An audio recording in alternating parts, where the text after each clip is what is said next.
Information is instant, the volume relentless. There's too much, too fast, with no filter. AI hasn't just changed the way we work, it's removed the search. So now the work is the thinking. For some, that creates more noise, more churn, and for others, it does something very different. It creates a container for a mind that is already moving really fast. This is where AI stops being a tool and starts becoming something else entirely. Welcome to Even the Dog Has ADHD, because apples don't fall far from trees and there's never just one. And today I'm joined by Marnie, and we're going to explore what AI is really doing, not just how we work, but how we think. And I am so thrilled to have my guest Marnie here today, and we are going to explore AI. Marnie, would you like to just share a bit about your adventure into AI, a bit of your backstory? Yeah, absolutely. Thank you so much for having me, Diana. So, backstory is I graduated as a secondary PE and science teacher from Australia. Everybody in Australia wanted to be a PE teacher, so there wasn't many jobs, and I got posted very rural, and I decided that I didn't want that, and I had an opportunity to come over and play some sports over here in the UK. So off I trot, fresh 21 years, all the way to London, and I had a blast playing many, many sports, from netball to touch rugby to coaching many sports as well, including swimming. And I hated every minute of PE teaching, mainly because the culture is not the same in Australia. Everybody loves PE, everybody wants to do PE, it's really valued, it's an everyday thing, it's taught mixed. Over here it's very boys and girls, it's an afterthought, and women in sport wasn't as big as it was in Australia, so I found it quite difficult. I lasted 8 years though. I worked my way up in some head of netball roles and management roles. I think what kept me going is I was lucky enough to be able to play touch rugby and netball for England. So I was a dual international athlete, and I got to travel most weekends in Europe, and then normally 1 or 2 tours a year to Australia, New Zealand, South Africa, the US, just depending on what international tournaments were going on that year. So I was really, really lucky. But it came to a head. It was the start of the 2013 academic year, and I was a head of netball at a private school in London, and I needed to get time off to go to South Africa to play netball and put on an England dress. And the head teacher basically refused. She said if I was professional, then I would definitely have time off. And I said, well, if I was professional, I would be getting paid. Therefore, I wouldn't be a teacher.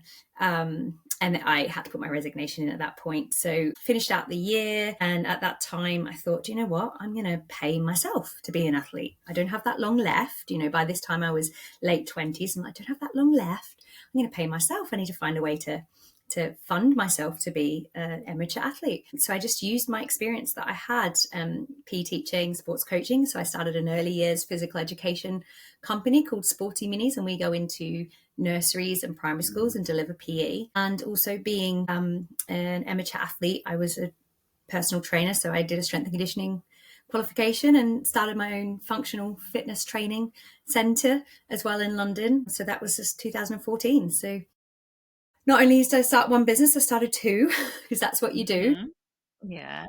And then fast forward to COVID, both businesses go online. But if I'm honest, Diana, that was the turning point for me, because I realized that my brain works differently.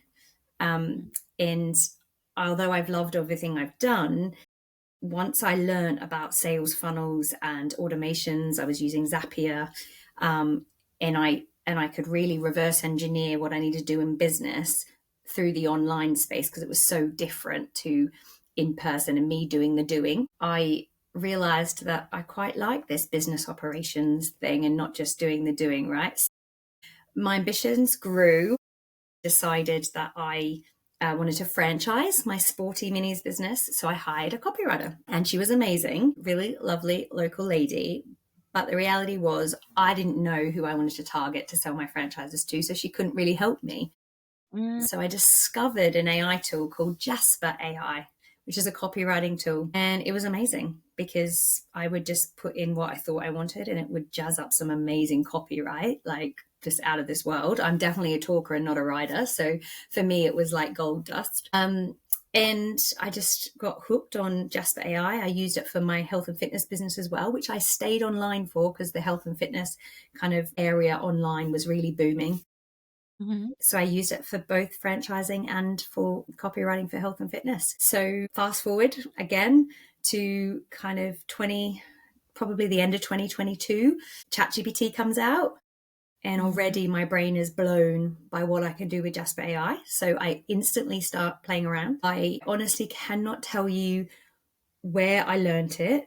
I'm not saying I created it by any means, but I obviously learned it somewhere. But I automatically started using ChatGPT as like a strategic thinking partner for me, because I really struggle with like brain overload, mental capacity. I had 2 children by that time. I had 2 businesses. We'd just gone through massive transformation of life with COVID. I'm a very ambitious person, so I'm always trying to achieve. And actually that mental load gets a lot. So I just start using ChatGPT as my strategic thinking partner, just asking it questions. How can it help me? I wanted to get out of sporting minis. I wasn't loving it anymore. And I was like, I just don't love the franchising bit. I burnt out trying to sell my franchises because I think I realized I was a bit of a control freak, and giving up my businesses was a little bit harder than I kind of anticipated.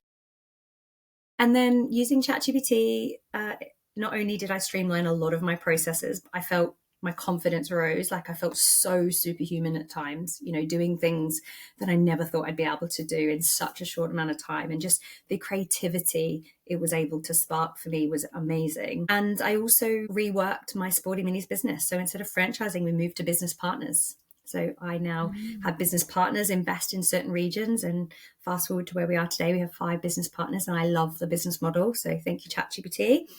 I also created a whole lot of digital assets for my health and fitness business. So all the training programs I'd done as an amateur athlete, all the training programs I'd done pre and postnatal with my 2 children, captured that all together and was able to put them into programs. And that was my exit strategy when I decided I'd had enough of online coaching and didn't really want to start a gym here again. I sold those assets to one of my trainers. So that was my exit strategy there. And then fast forward to where we are today, and I've been teaching AI workshops, training and strategy for business owners and leaders in business as well, on how they can create an AI model that strategically thinks for them and ensures that they can be more efficient in life and business. There you go.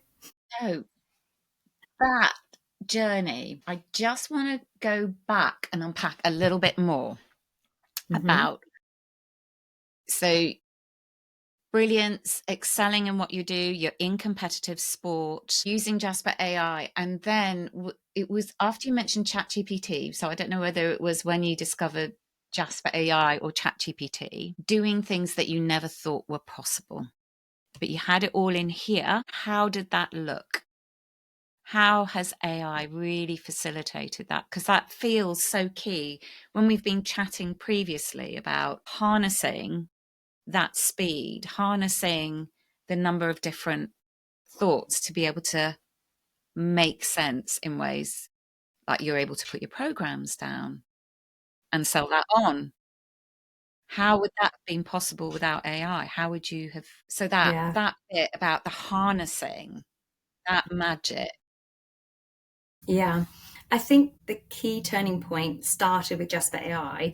And the turning point for me was you don't know what you don't like until you see it in front of you. So, I'm trying to sell these franchises. I don't really know who I'm selling it to at the moment, but Jasper AI puts out some copy and I go, oh no, I don't want to attract teachers. No. Or, puts it out, do you want semi-professional athletes? No, I don't want to attract them, so you don't know that until some copy's in front of you and you go, oh yeah, or trying to work out what I sound like. Not the Jasper AI back then, because the AI models have massively developed in the time. So I'm talking 2021 with Jasper AI, and then ChatGPT at the end of 2022, and we're now in towards the end of 2025. So there's been a massive growth in the generative AI space anyway. But even back then, the ability for me to say, oh, I don't want to attract those type of people, but I want to attract their pain points. So it's me asking questions or telling telling the AI what I like or don't like. And then it's able to come back with more creativity, because I don't think you realize that as a human, that you don't like things until it's in front of you. You go, oh, I don't like that actually. But initially, if you said I didn't want that, it probably wouldn't come out. I think if you fast forward to ChatGPT, another hack, I guess, that comes quite naturally to me is I know that I've got domain expertise, and I call that my knowledge, my experience, and my perspective. I know I've got it. But how do I share that is the next kind of thing that not a lot of people can get out of you. I mean, that's why people have coaches, right? Or that's why they have discussions in communities. But you don't always have access to that. Whereas I think that is a perfect way to be using an AI model. Let's just say ChatGPT as an example of, you ask, you're offloading some information, or you're asking for a task to be done, or you're just asking, for the AI's thoughts. And then you always add in at the end, ask me questions to pull out my domain expertise, or this is my perspective, what is your perspective? It's like questioning and dialogue back and forth. Now, we know AI isn't conscious. We know it's, we know it's not human, but at the end of the day, it still has PhD level intelligence, of which we very rarely have access to. So why don't we use that access to help us amplify kind of our intelligence? Because it's all in here somewhere, or the ability for us to express what we're thinking or want to say, or an avenue we want to think about. But it's so hard to get ourselves down there a lot of the time without getting distracted. So that's how I kind of use it. I hope that answers your question. It's very much using the AI to question yourself. So then back when we think about the copywriter, and the copywriter was asking you questions that you just couldn't answer. So that made her job really hard. So and what I've also heard and what you've just said is the sort of democratization of access. So if we just go back to when you were working with that copywriter was trying to tease out of you all those things in your brain, and you weren't sure how to access it. But then when you got the Jasper AI, somehow that accessed it. I think the way that being questioned by a person couldn't, which is really, it's been my experience as well. It's not peculiar to you at all. I don't know if I know the answer, but here's my thoughts on it. Yeah. Us humans, we only have the knowledge that we've got, and we've only got the experience that we've got. So for me, the copywriter, she's experienced in a certain framework or one or two frameworks, and she's just going on what she's been taught and learned. Whereas an AI is trained on many frameworks. And like I said, they're now PhD level in everything. So they've got many bows to their arrow, if that's even the right saying. They can pull from so many different knowledge bases, more than a human can, which means although the copywriter was following frameworks, I was uncomfortable with what she was saying. It was very salesy, pitching the wrong way. I needed to find something that was comfortable for me to put out there, because at the end of the day, I was the one trying to sell my business in a book. But she was trying to fit in what I was selling to the sales terminologies or the trends. It was the same in the health and fitness industry. It was like, lose this much weight, in this time, or feel good in your jeans, all that stuff. I'm like, I want to be fit for purpose. What do you want to be fit for purpose for, right? But that didn't fit into marketing trends. So I guess as the human in the loop, the expert, the human in the loop, they have their knowledge and experience of what's working, but the AI can pull in more knowledge and experience from this. It's called synthetic data, so how it's been trained, and then allow you to ask questions or say, I like that or I don't like that. So there's just more context and more knowledge base to choose from than a human. But I'm not saying the human shouldn't always be in the loop. Like, I wouldn't go and let an AI ever go and advertise for me without adding my human in the loop element. But I guess to answer your question around why could the AI pull it out and not a human, I think it's got to do with more access to more knowledge than us humans currently have access to, before AI, obviously. And then you found a way that resonated with you, that fit more comfortably. So where my mind's going now, you've mentioned Jasper AI, ChatGPT, and then you've used the term generative AI, Do you want to just maybe unpack what AI is? Because I think a lot of people will just think ChatGPT or maybe Jasper or the one in Word, I can't remember the name Claude. of it, Claude. Yeah. But do you want to just unpack what AI, the term AI, actually covers? Yeah, sure. So artificial intelligence has actually been around since the 50s, and it started off with machine learning. So it was the ability for an artificial intelligence machine to be given numbers, crunch them, and pull out, numbers, but in a different format. And they were helpful for many different computer software. As an example, is that's how we ended up being able to create code, was through machine learning. If you progress, so that's the top umbrella. If you go the next level, we then were exposed to deep learning, which is probably towards the early 90s. And deep learning is the ability for an artificial intelligence to be more predictive. Here's some information and some data, and then here's how you predict where it's going to go. So think about algorithms on social media. Think about maps. So using Siri or using your maps. And then the next umbrella under deep learning is generative AI. And that's the artificial intelligence that was created to be creative. So it was given data, and it was given a whole lot of data on all the things that we trained on in humanity up until every day now, up until, when we're using it. It's training on itself even more, but it's got the ability to generate something new. That's why it's called generative AI. So it might have some training data on some algorithms for social media, but it can create new algorithms. Or it might be given some code for some website, it can create new code. Or it might be given a video or texts, and so take the copywriting, here's some copywriting. So instead of predicting what that copywriting could look like, it creates completely new copy according to the knowledge base that it's got. So that's why it's called generative AI. Now, generative AI is in what we call large language models, LLMs, and that is now accessible to us as humans now that it's available open source. So that is ChatGPT through OpenAI, that's Claude through Anthropic, Twitter or X has Grok, Google has Gemini, there's an amazing AI tool called Perplexity AI, which is definitely the next Google, and that their AI model is called Sona.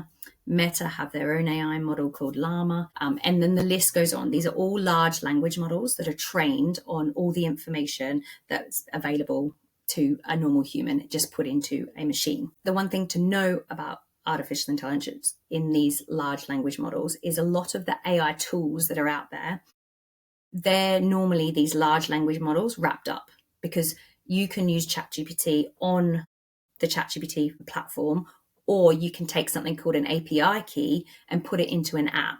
So if you had a mindset app, for example, that you created, and it could be like a morning de-stress or a morning refocus for ADHD, you could have that in an app, and then you could have that connected to ChatGPT. So a lot of AI tools are out there are actually just wrappers of those large language models. And those large language models are constantly learning.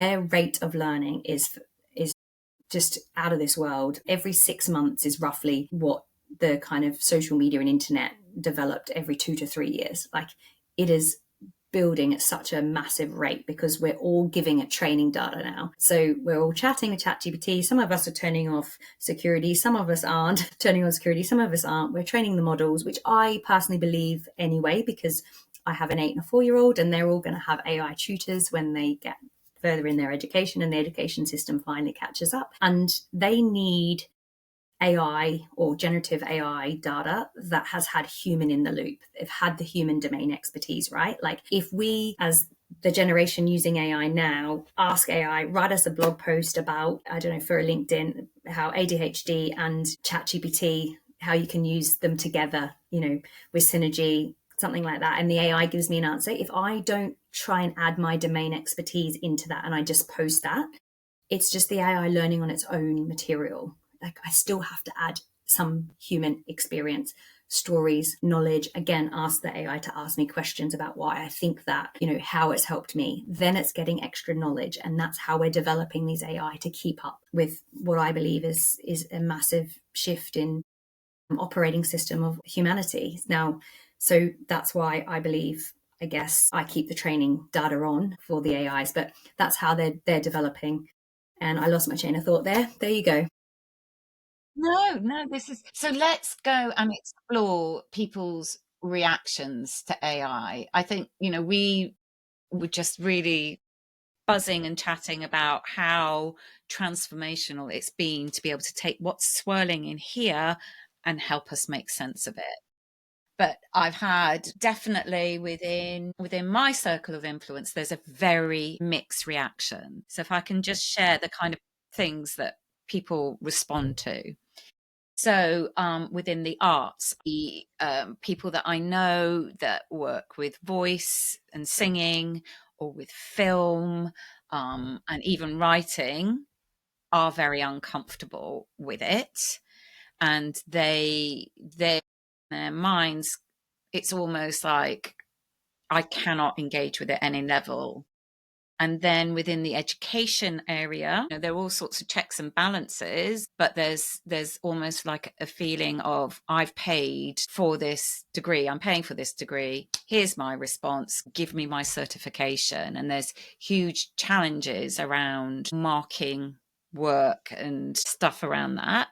How higher level education, we're not talking primary or secondary, how they're handling that. And I guess it'll be based on institution. And then there was one final bit. So it was essentially the arts, education, and then from the sort of scientific people that I'm around, there is this, well, it makes mistakes. What it churns up, you've got to fact check it, check the source, check the context, etc., etc.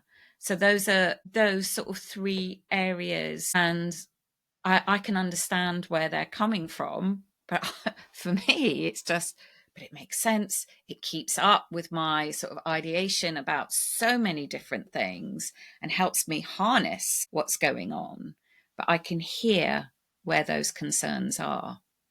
Yeah. So, I mean, being the voice of AI for me today. They're big questions, I know. We're just kind of exploring it. Mm. What are your thoughts? Yeah, I mean, these are just my thoughts and my opinions. And I think it's important that I say that, I'm a massive optimistic person. I'm a natural leader who thinks if there's always a solution to a problem. I won't dwell for too long. And obviously I'm super biased for using AI. So with all of those thoughts in mind, these are my opinions. Scientifically, completely agree. AI is getting so much better. Gen AI is getting so much better, but it still has flaws, but it's still developing. It has not been with us for very long.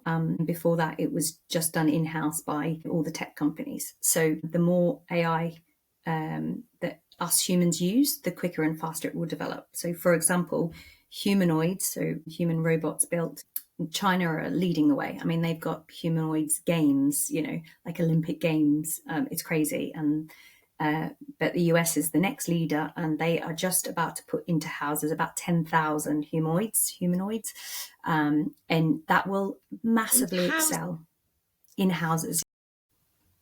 Yeah, 10,000 of them. I'm going to go to the Mitchells and the Machines. Have you seen that No, movie? no. It has humanoid robots by a tech company that runs mobile phones. Said this is the new thing. Yeah. Sends it out, and then they take over the world. And it's Mitchells and the Machines. Okay. Okay, so Yeah, they're coming. They're coming. Actual. Yeah, they're not My far away. goodness. I think by the content by 2030, we'll all have one or two humanoids in our house working for roughly 3p an hour. But back to the scientific piece, I think Yeah. the capabilities of AI will, like, they're going at such a fast rate anyway, but it will massively excel once we have that data from the humanoids as well, because it's how us humans like to interact with them. That's going to speed things up massively. So from the scientific perspective, of course, they're still making mistakes, but there's still a lot of revolutionization coming. Like, they've almost found, cancer drugs. Alzheimer's is a big push. There's a lot of massive scientific breakthroughs thanks to AI. So I think that's only going to excel massively. But again, at no point in time should we be thinking about taking a human out of any of this. And that's probably where the mindset maybe is of, like, the AI will do it for you. No, the AI will collaborate with you.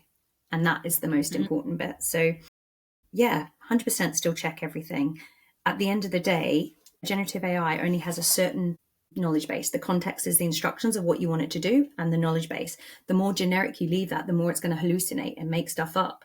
But the more you can give it knowledge base and the more you can give it context and instructions of what you want, how to act, what you need, go to this source, do that source. Again, you're the human, you're still the director.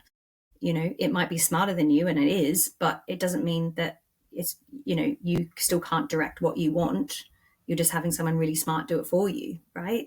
So that's the mindset that's needed. In terms of education, this is a big bugbear for me because education's been so far behind, I think, for many, many years. And it's going to continue for a while. I think it's going to be one of the slowest, I think, industries to catch up. And it's not quite the same, but I had a conversation with a recruitment agent the other week who basically said he's got some clients who want the applications to come in and be AI generated, and another one that says, oh, if they use AI, it's cheating. So we're still at that divided camp. But the reality is that using AI is changing our human operating system. It's changing the way we think, how we access information, how we communicate, how we make decisions. It's changing it all, just like the mobile changed everything, just like internet changed everything. I mean, we needed a plumber. You used to go to the yellow pages. Now you go to the website, but now actually you do it all via your phone. And then now you probably go to AI search. So it's changing everything, just as us humans. So the education system has to keep up. The assessment pieces aren't about writing an essay or, for your dissertation or whatever. It's about using AI to create some type of hypothesis for you to prove or have an opinion on, right? Like it's doing the research. I mean, I had a sports psychology student on one of my workshops, and he says, I feel like I'm cheating by using AI. And I said, yeah, but back in the day, my day, I used to have to go to the library to get this information. And I used to have to go to the academic database in the library. Before that, there wasn't even the academic database. You had to look through all the books. And then fast forward, it was all the internet search. So it's the same concept. You're just doing it in a more advanced way. And unfortunately, the assessment part of the education piece hasn't quite caught up yet. But the reality is, it's like basically saying you can come to university, but you can't bring your mobile phone. It's just non-existent, and people have to catch up. We're past the point of whether we're using AI or not using AI. We're all using AI, and by 2027, that mass adoption is going to be even more. And we all need to learn how to not be lazy users of AI, and that means, not churning out information that you haven't, checked or even put your domain expertise on. Start to think about it as your collaborative partner, like using it as strategically as you can in life, in business, in education, and then having fun with it. What can you create? It's generative AI for a reason. I mean, every single weekend I create some type of app for my 8-year-old daughter, to have fun with, whether it's a maths app or she makes her own music, or whether it's a story app, because you can, and it's educational and it's an experience at the end of the day. So that's my education piece. And arts, it's a bit of a tougher one because 100% right, there's going to be AI that there's already an amazing, I'll take back the word amazing because it's down to personal opinion. There is already a AI top chart artists that have put out AI music that are hitting the top charts, right? But this could be a bit controversial, but let's take Mel Robbins, right? Her, one of her recent, it's not 54321, it's Let Them Be, is one of her last books.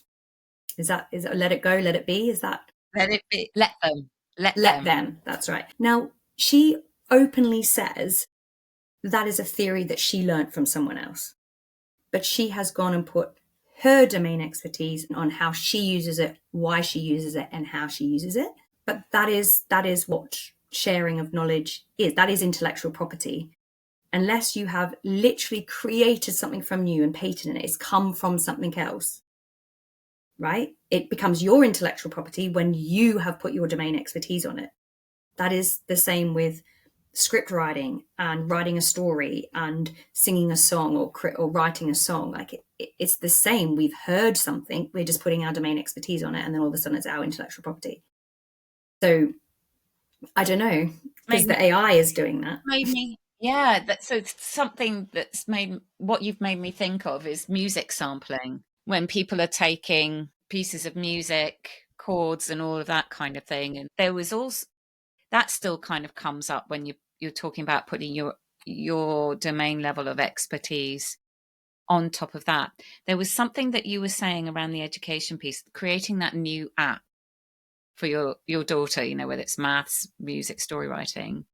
I sent you that. There is a lovely human, Mark Arnold, who supports churches in widening access for children with additional educational needs across the spectrum. And part of what he does on his social, so he was in the last season 1, sharing his family story. And I follow him. And he was playing around with AI, and he posts photos regularly of his son doing different tasks. And he started playing around with AI, putting it into cartoon form, taking photos he's already got to make cards for him to show him what he wants to do. And it was so quick. And I saw it immediately, and it was so beautiful. And I was like, you should totally do a book. Like in terms of, your lived experience. That's what he's doing anyway. And it wasn't just me.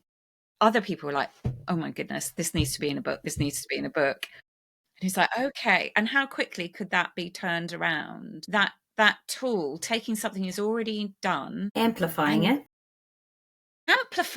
and making it more accessible to more people globally, with self-publishing at his fingertips, if he so desires, with print on demand from his home somewhere, and he's not having to travel around. He's taking his family's story with that potential of touching the lives of parents globally with what he's doing on his socials that people may or may not see. Yeah, more impact. Yeah. And I say that to a lot of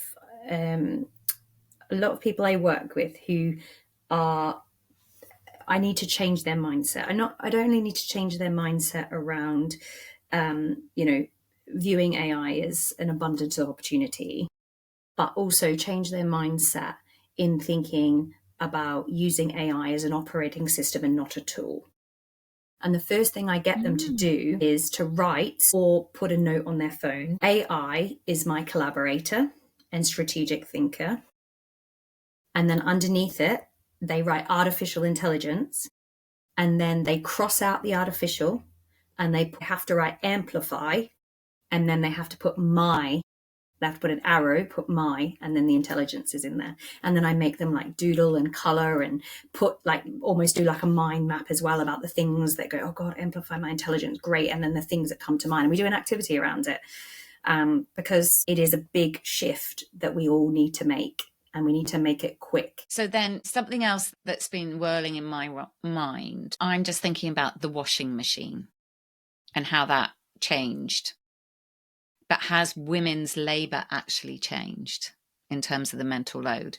So we are not carrying buckets of, and it's not even that long ago, there was shared spaces in towns up and down UK, like maybe it was post-war, people will remember going to the same place, where the shared tap was here in UK, scrubbing clothes. Now those washing machines are in there. We don't have that social gathering. And there is so much written, so much spoken about this mental load that women are essentially still carrying. So there's still washing that needs to be done. Anyone can load the washing machine. It's in our home. But the social shift is almost like a time lag with a response to the washing machine. Do you see where I'm going with the AI? 100%. And what you mentioned about schools, and it almost feels like the same thing with schools. So you've got a shift in modality, but do we have a shift in mindset? That's the word I'm looking for.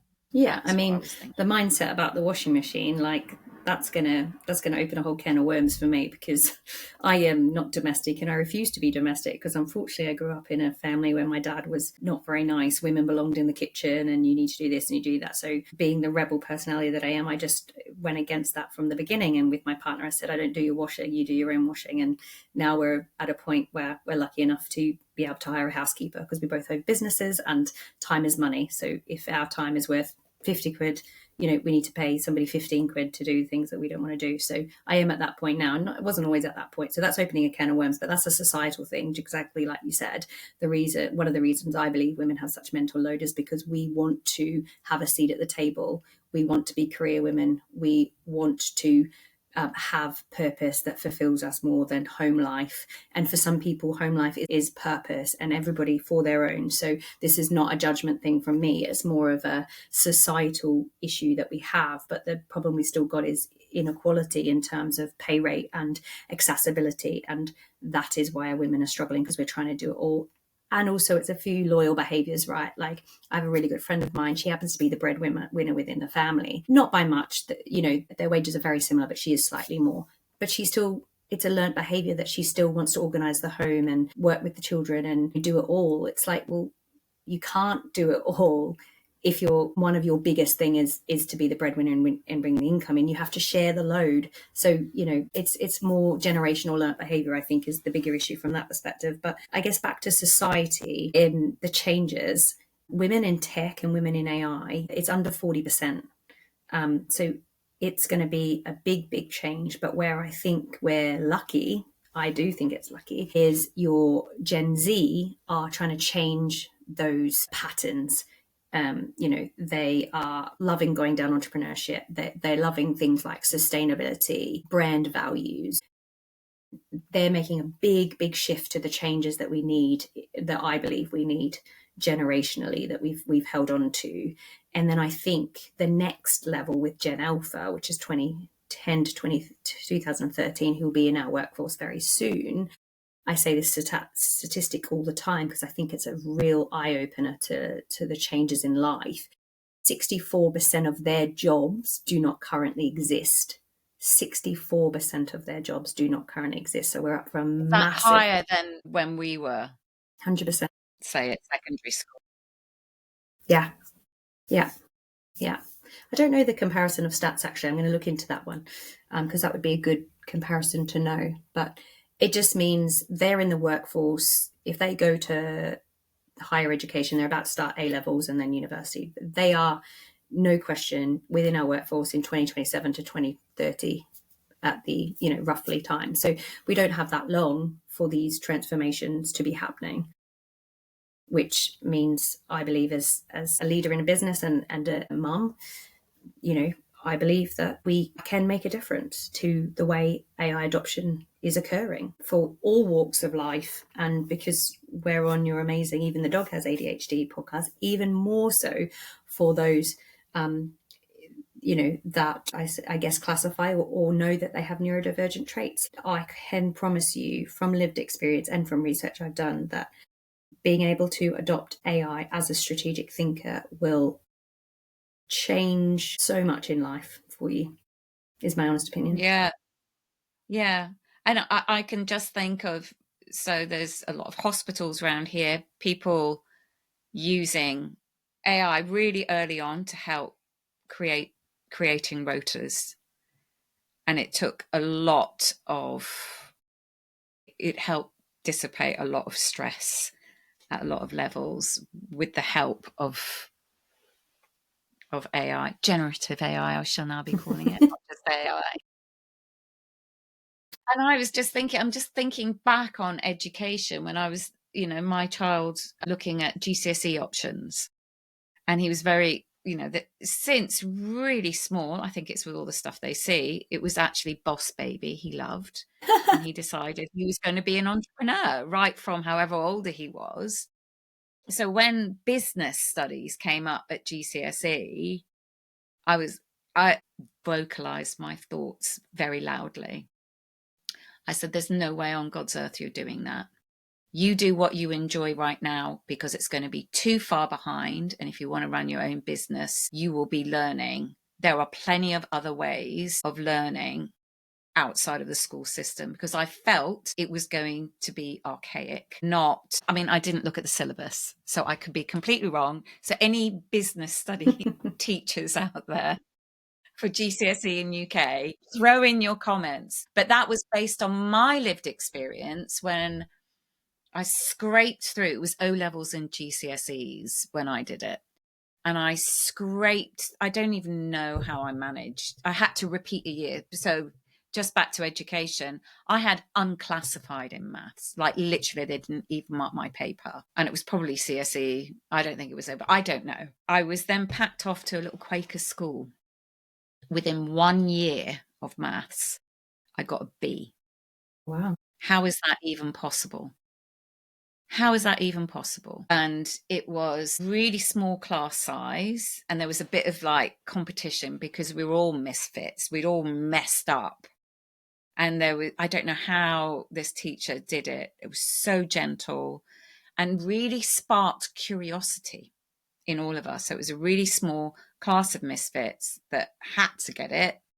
And we didn't want to particularly be there, but he definitely sparked curiosity in a very magical way. I don't know how. And then I went to a technical college to do a BTEC instead of A levels. And it was quite a new thing. So it wasn't all your coursework contributed to it. And exams were really, I don't remember what the percentage was. And I managed to get that. And then I managed to get on a modular degree program, which was very similar to the BTEC, which was coursework and exam based. And I don't even know how I managed to scrape through that. But I remember thinking every piece of work counts towards a mark and the pressure off the exam piece. But actually, because there was this constant learning, exams were every term, that kind of pace really, really helped. But the technical college piece didn't equip me. I definitely did business studies and economics in that sort of A-level equivalent area.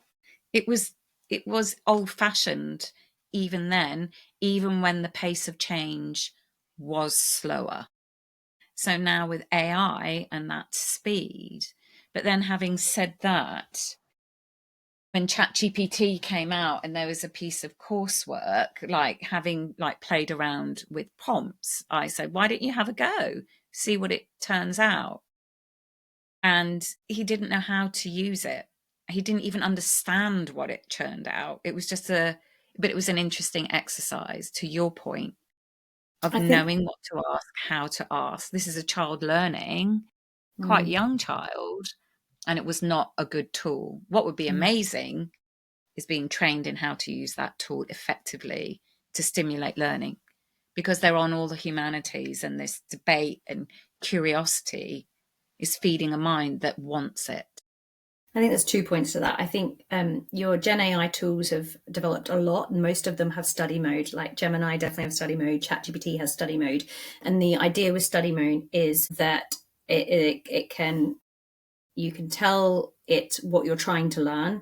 It can assess the knowledge you've already got, and then it can guide you through the learning process to get to where you are. So there is that. And Gemini, I think, leads the way with that. Google Gemini in the education space massively leads the way with that. If you do want to give it a try, just put in study mode. But going to your thought about, people don't even know how to use that or what questions to ask. You're right. I got asked at a digital women's conference about, what are the top skills? And someone said, prompt engineering. And I said, no, prompt engineering is what you ask the AI to do, basically. And I said, no, because the AI is getting so much better at knowing what you think you want. The real bit, AI literacy, is the education of AI. You need to know the capabilities of what it can do. Because if you don't know what it can do, you're not going to know what potentially to ask. So it's not learning how to use. I honestly believe it's not learning how to use the AI. It's learning what AI can actually do. And then the second bit of AI literacy is just the ability to talk to it like a human. That is a skill, to talk to it like you're talking to a human. Now, I know it's not conscious and I know it's not a human, but we're still training it like we would. Just talk to it like a normal person, because we don't know what that person is capable of most of the time.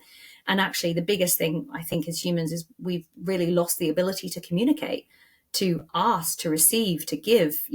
For most of us, it's like I know since COVID, it's definitely something that I am nowhere near as good at. I'm great in person, right? Conversations in person are so different to conversations online for me. And that's definitely got something to do with energy. That's got something to do with, I don't know, potentially reading the person's face. I can't. I mean, there's got to be some research on it, I'm sure, but I believe that we've lost a little bit of the ability to communicate. But I do think that AI is going to actually bring. I think we're going to be better communicators because we're going to be able to go back and forth to say what we want. So we don't know. You don't know what to ask for, but you can just have a conversation.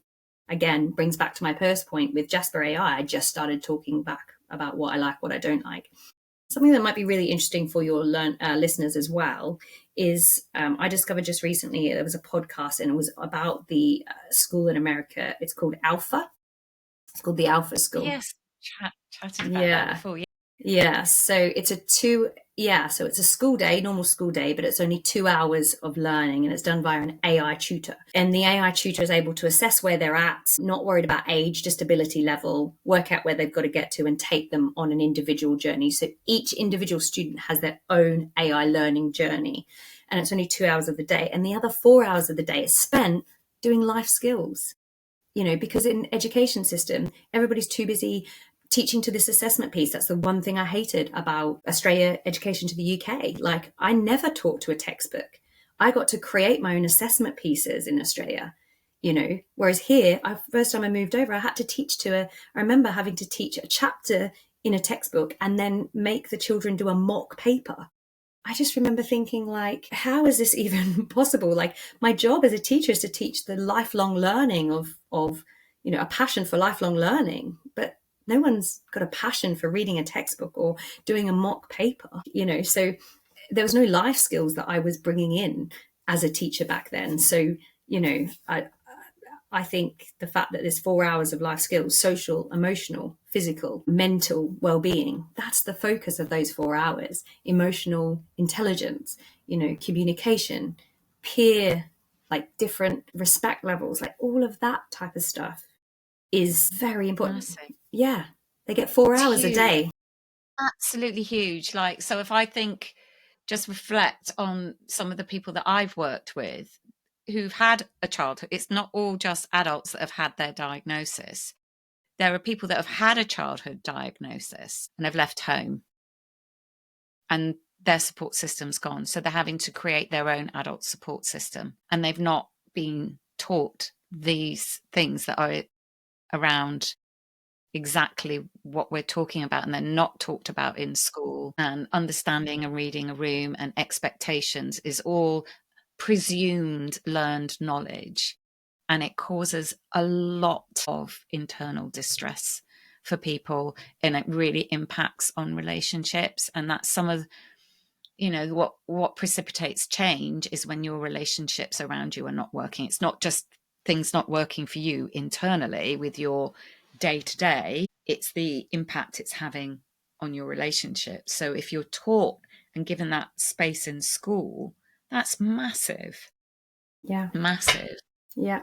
And I know it's not the same, but honestly, I am struggling with my 8-year-old who goes to a very, very good school, but all of her time is spent on like academic stuff, like the learning. Even coming home, she's got to read a book or she's got to do a maths homework. Like, there's so much academic stuff. And I don't know where it is, but if I think about when I grew up, like I used to come home, I used to just go out to the street and play cricket. Or like, I mean, okay, I come from a different world, very sporty, and carried that on throughout. And don't get me wrong, I take her to activities so she can do activities. And if she doesn't have time to read a book, I just say she doesn't have time to read a book. And I'm not saying reading is important. I'm not saying that. I just think she does enough of it at school that when you leave school, you should be able to do other things that contribute to you as a holistic person. And, I've noticed, so we've got a little family group. She has a phone. It doesn't have a number, but she's got an iCloud account. We've got this little family chat. And she, like, the way she communicates is just, it like makes me cringe. She has no, hi, how are you today? How was your day today? Or, it's just, I need new football boots. Or can you come up and, like, just the communication. And I just think, where does she learn this? Where is the personable, how are you? everybody wants to be seen and heard. How can you make someone seen and heard before you talk about yourself all the time? Like, where are those general skills being learned? Because she goes to a very good school, and I can promise you it's not, I'd feel like it's not being learned. And I don't know whether it's more time with us and maybe we're too busy and need to slow down. I just feel like there is something missing. And my initial reaction is there is so much focus on schoolwork, and schoolwork happens to be academic, whereas schoolwork should be, in my opinion, learning life skills. Yeah. And I get some of that will be, I'm just thinking of the beginning of term email, and what, I can't remember the name of the subject. I feel so excluded from secondary school education. Like what PHSE, you're I think. picking up on email, and just looking at, and it was around sex education, and they laid out again. So I must have had it right from the beginning of secondary school, what each year group, it wasn't just for, I guess it was a whole school email, what each year group is looking at. And they're exploring human relationships at different angles of it at each level. But that's just kind of one class in the everyday, and we learn really well by repeat, and the kind of that impact. And we've heard it across many parent forums, this device, is it great, is it not great, Social thinking media. about how, but not just that, it's gaming. Like, the kids will, on a rainy day, rush home and they all jump on they connect together online. So that's nice. They're not seeing each other.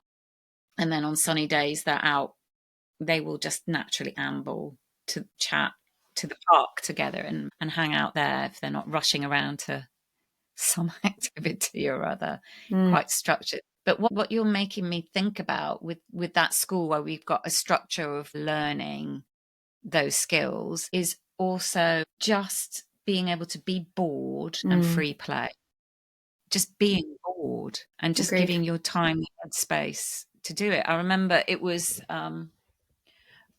like a really close friend when her sister had kids probably 10-15 years before I had, and she just kept saying, even then, 10-15 years ago, they're not allowed to be bored. They need to be bored. And that kind of performative parenting, certainly in the city where I live, like preschool, there was something I was going to literally 7 days a week before I realized what I was doing. Oh, that seems great for child development. That seems great for child development. Instead of just sitting and being. And if I was to have that time back, I think I would have just chilled out a bit more. I mean, maybe that's just sort of a rite of passage with parenting, whether there is tech around or not. But that kind of, there's that tension, isn't there, of acting from digital to embrace the human bit of our lives and the emotional intelligence piece and what that looks like, with what you said about the three things you said about when you're working with clients, harnessing that intelligence and setting it, giving your space to set it on fire, kind of thing. Yeah. I think that comes back to kind of, I know one of my mindset hacks is journaling and meditation. Normally journaling comes after meditation because I've given my brain time to stop and connect. And I think we probably, in the world we live in, don't give enough time to that. And for the children especially, they don't need to do it as structured as us, but they need to be given opportunities to do those things without it needing to be structured, like sit down and meditate. But it could be exactly being bored and thinking about a game to do, or just in the car, like just literally looking out the window rather than reading a book or listening to music or having an iPad or something, like that is exactly what you mean by being bored. But I remember about a year ago when I was trying to think about my kind of USP as an AI trainer and strategist, I was like, I mean, I didn't go down this route because it was a bit wishy-washy, although I still massively believe in it. But, I was like, we're moving to a 3 or 4 day work week and we're going to have agents do all our work, and then we're going to finally, put our phones down, stop the admin, and we're going to be present. And it's going to bring back human connection. It's going to bring back the purposeful community impact that we can make because we've got more time. Like, I would love to, coach my daughter's football team, or, go and volunteer at the local community hospice or something like that. Like, I would love to do something like that. I just don't have time because I've got all of these things to do, and all of that type of stuff. And I'm like, I'm going to move to a 3-day work week and all of that stuff. And I 100% believe in it. We're not there yet because it's not a societal norm. And also, it's not just about the AI helping me. I know personally I'm still a very ambitious person. So the AI is, I can do more in a week than I could do in 2 years, before in business, 100%. But it just means I'm setting my tasks even higher and higher and higher. So, it's more about, again, societal norms and my loyal behaviors and all of those things that I've got to dig apart to actually succeed of where I want to succeed. But, to kind of wrap up exactly what we were saying, I honestly do believe that artificial intelligence that we have access to is amplifying our human intelligence. And it is up to us as leaders, whether we're leaders in business, whether we're leaders for our family, it is up to us to start setting the way to be using AI to be our strategic thinking partner and helping everybody understand that it's a change in our operating system and it is a force for good. There's going to be negatives because there's always negatives. Yeah.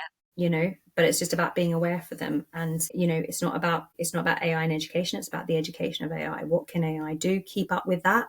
And I honestly think there's big shifts coming your way in a really, really positive way. So just as we kind of like maybe wrapping up a bit, because I've just had like 5 more thoughts on this and where we could explore. But if we're thinking about, so this season, and the point that we were chatting is like, how does it impact on families, and how can it positively impact on family life? And if I think about AI as a tool with some people that I've worked with, it's been, to your point about training the AI, it has been really helpful to have it in the pocket, accessible when things are really challenging, helping develop personal phrases to be able to use in different situations, whether it's in a personal environment or whether it is in a work environment. I won't say corporate, it was work environment.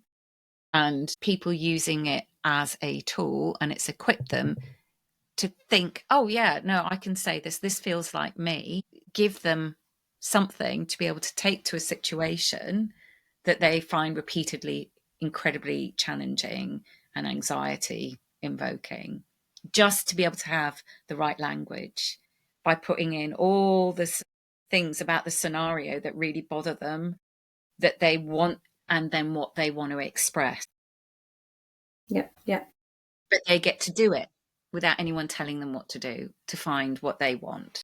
I think the way to think about using Gen AI is to create AI assistants. They're really easy to do. And it's not just about having ChatGPT in your pocket and just using the chat. It's about creating specific AI assistants. You can do that for free. You can do that using projects. You give it a knowledge base and you give it instructions. So I have 28 of them just as an example. And then I think I've got 12 agents. And the difference between an AI assistant, or also known as a GPT, which is generative pre-trained transformer. The difference is the agent will be given a task and it will go off and decide how it's going to complete that task and then give you that task. Whereas the AI assistant, you're saying, here's the knowledge, here's the instructions, I'm going to interact with you through the whole process.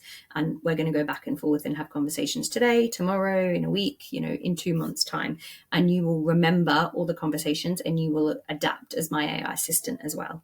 And that is the difference, I guess, between a general chat, like opening up ChatGPT and just chatting away in a general chat. It has some memory, but you haven't given it specific knowledge base or specific custom instructions. So for example, if you're a family and have a lot on and you've got a lot of things to organize and things to remember and appointments here and calendars here, you could almost create like your own family chief of staff, for example, AI assistant that you have connected to your calendars, connected to your emails. You're giving it knowledge base, like it could be what the family eats, what you guys have got planned in the next, 6 months, any emails that come through from school or, personal appointments, all could come in. And the custom instructions are, you need to act as my executive assistant, my chief of staff. You are here to help the family reduce the mental load, and be that go-to person to get answers like that. And you could customize those instructions massively.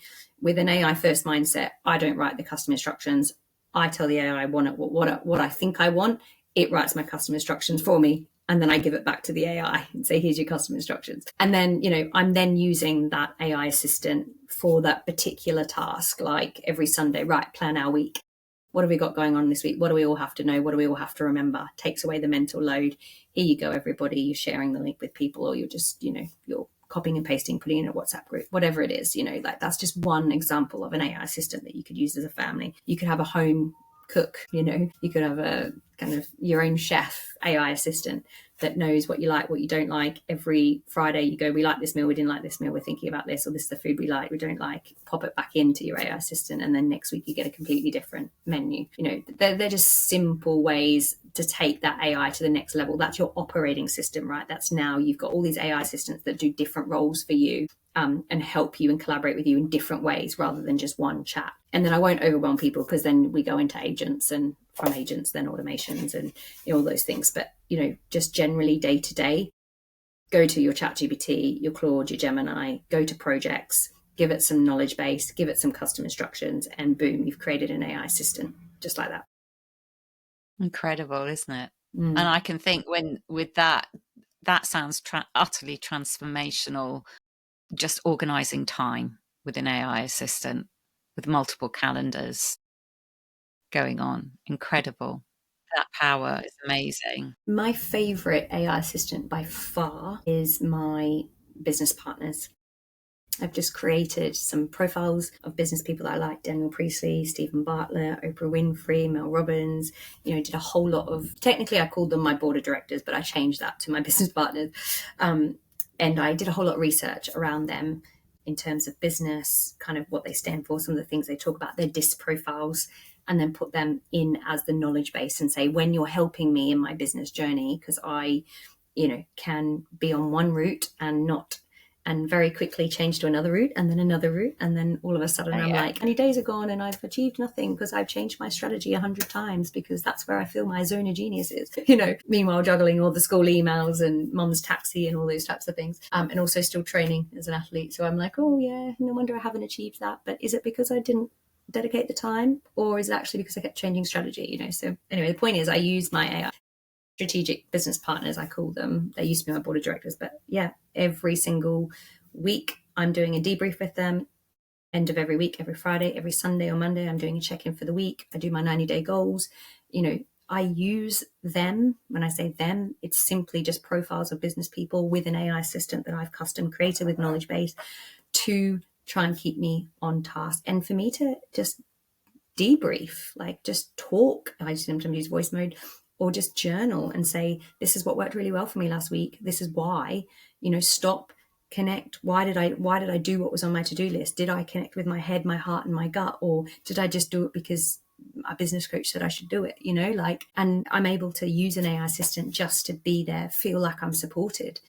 And like I said, right at the beginning, full circle, the use of generative AI for me has transformed me as a business owner and a human being massively. I feel superhuman at times. I feel so confident and I feel supported. Okay, it's not human, but honestly, you can use it like a human. And I'm not saying it should replace human, but because I feel like I'm just more in control of my thoughts and my directions, it means that I open up to humans more. Because when I'm under stress or I'm mental load, I hide. Like my best friend will message you, go, I haven't heard from you for a week. Let me guess, you're a little overwhelmed. And I'm like, yeah, that's exactly right. Because that's what I do in stress. When I'm stressed, I kind of just freeze. I either fight or I freeze. But the overwhelm for me brings the freeze in. So it means I'll just stop and I just hide under a rock, and my friends know that. Whereas everything's going well, all of a sudden I'm going, oh, look what I've done, or how are you doing? And, I have the confidence to check in with them because I'm feeling like I'm good. When I don't have confidence, I'm hiding under that rock. So although it's not human, it is an operating system that I've created to support me through this journey. Because at the end of the day, we're on a journey. We're going to a destination. We don't know what our destination is.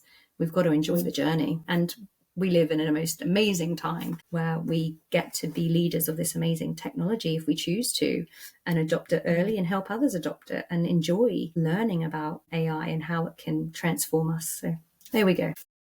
Awesome. I can think of so many other things. So in terms of if people wanted to reach out to you, Marnie, so we'll pop links in the description. But do you want to just say how's great and working with people? Do you want to share a bit? Yeah. I love LinkedIn. So you can find me on LinkedIn. Otherwise, Instagram is Business with AI Strategist, and LinkedIn is my name, Marnie Wills. And so, yeah, come and chat to me there about anything. I'm an open book. More than happy to chat away. I normally, if you want to talk AI in life or business or in education, I do have a complimentary 30-minute strategy call, which you can book as well through my calendar, which you'll find on my socials or my website, which is businesswithaistrategist.com. Again, be in the show notes. But yeah, I work with people in many different ways, whether it's strategy calls, where it's a 90-day AI accelerator sprint, whether it's workshops. Yeah, whatever people potentially need, I'm always happy to help. Brilliant. Thank you so much for today.